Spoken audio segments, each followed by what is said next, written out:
week 2 of building a startup until a 9-figure exit, or watching it crash and burn. Across the 4 brands that we deal with, which includes BitLab, ContentStash, Caesar Health, and Breaking Cigars, we scripted and recorded about 60 different shorts, which should be enough for roughly 2 weeks of content. And now I'm adding the 5th content channel, which is the channel that you're probably watching right now, at Anatoly.ai on Instagram, and also setting up the socials for my personal brand, where I'm going to be doing these founder series this week.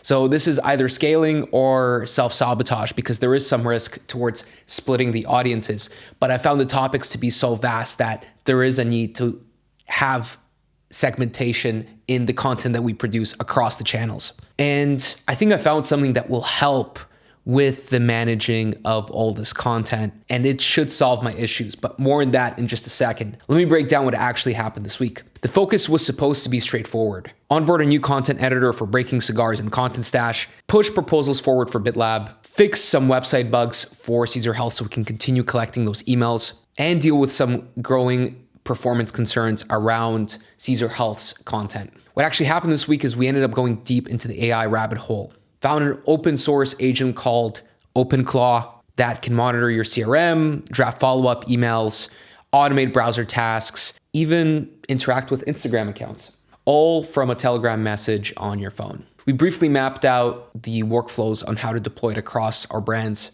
and I ordered a MacBook Mini that should come this Friday and that I should experiment with very shortly. And I'll be doing some videos and some content around that. My goal is to offload as much of these marketing activities that I find myself doing. For example, scripting. A lot of the scripting that I do, I deploy AI with to run research and to run fact check. And that takes me hours upon hours, and I'm tired of it. And again, a lot of the stuff is things that ContentStash is supposed to help with, but that is in development. And while that is in development, we're supposed to be producing our own content. So here we are using the tools that we have at our disposal. We wrote a few interview preps for the Operators podcast for Caesar Health, and nearly closed a client for BitLab that was a 6-figure client for our software development studio offer of creating custom platforms. And we're about to expand our partnership with one of our existing clients for BitLab on ads that we're going to run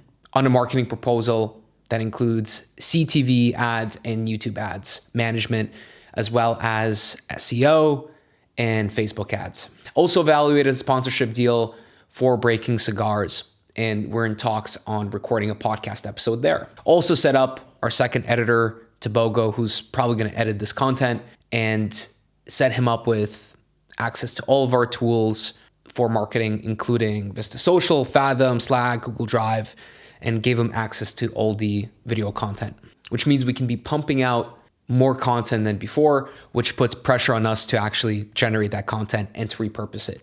The lesson this week is that AI is creating an unprecedented number of distractions disguised as opportunities.